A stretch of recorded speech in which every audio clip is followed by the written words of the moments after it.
अस्सलाम वालेकुम। आज के लेक्चर की पहली स्लाइड है।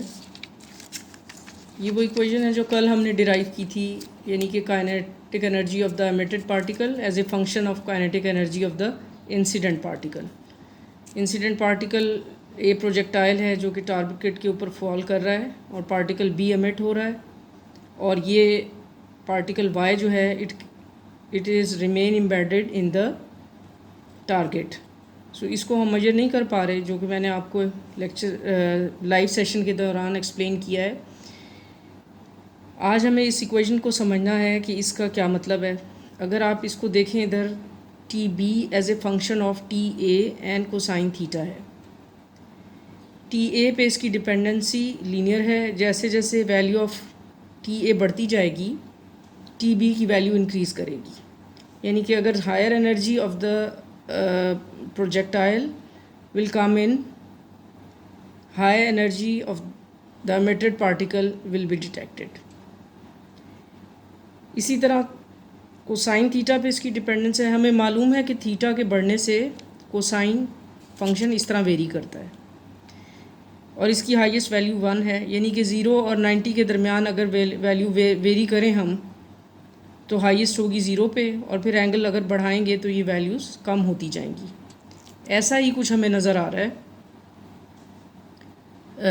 इन इक्वेशंस में, कि हम यानी कह सकते हैं कि टी बी घटेगा एंगल के बढ़ने से, और हाईएस्ट वैल्यू इसकी होगी थीटा इक्वल टू 0 पे।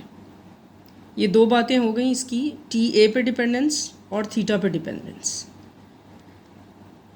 एक तीसरी अहम चीज़ जो इसमें हमें नज़र आ रही है, क्यू वैल्यू है। हमने देखा पहले कि क्यू की वैल्यू पॉजिटिव भी हो सकती है, नेगेटिव भी हो सकती है, ज़ीरो भी हो सकती है।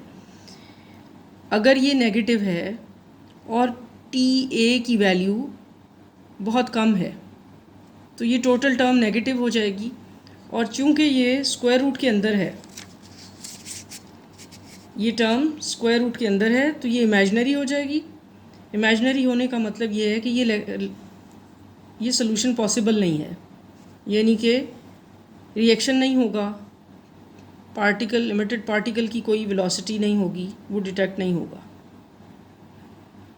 इन तीन बातों को अब हम कर्व की सूरत में देखते हैं।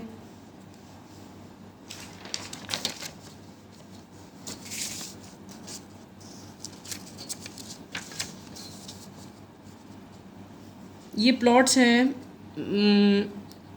Kinetic energy of the emitted particle as a function of kinetic energy of the projectile.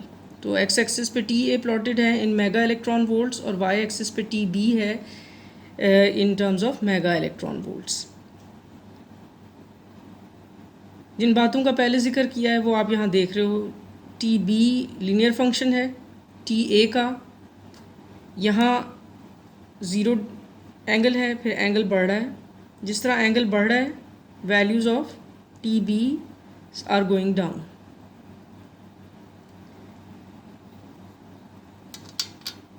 इसके अलावा एक इंटरेस्टिंग रीजन है बहुत कम वैल्यूज़ ऑफ टी ए पे। उसको समझने के लिए हम यहाँ जूम इन करते हैं, या आप फिगर का यहाँ इंसर्ट देख रहे हैं।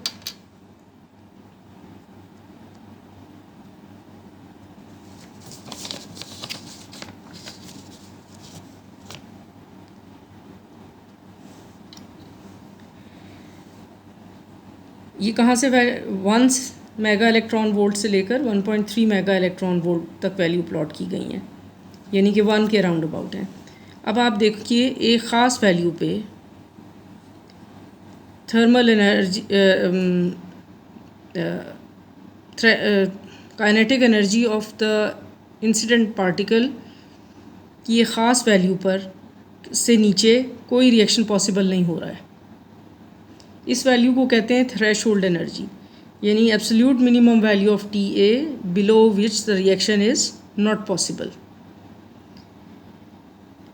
दूसरी अहम चीज़, अगर आप वैल्यूज़ देखिए, इस थ्रेशोल्ड वैल्यू से लेकर यहाँ तक ये फंक्शन डबल वैल्यूड है, यानी एक वैल्यू ऑफ टी ए पे हमें 2 वैल्यू ऑफ टी बी मिल रही हैं। यानी अगर मैं इस पॉइंट को देखूं तो ये आप देखें, एक वैल्यू यहाँ है, एक यहाँ है। इस कर्व पे भी इसी तरह 2 पॉइंट्स होंगे। आप यहाँ क्रॉस लाइंस लगाइए तो आप देखिए कि 2 पॉइंट्स पे इंटरसेक्ट करेंगे। सो इस बात का मतलब ये है टी ए की वैल्यू पे टी बी की 2 वैल्यूज़ एग्जिस्ट करती हैं।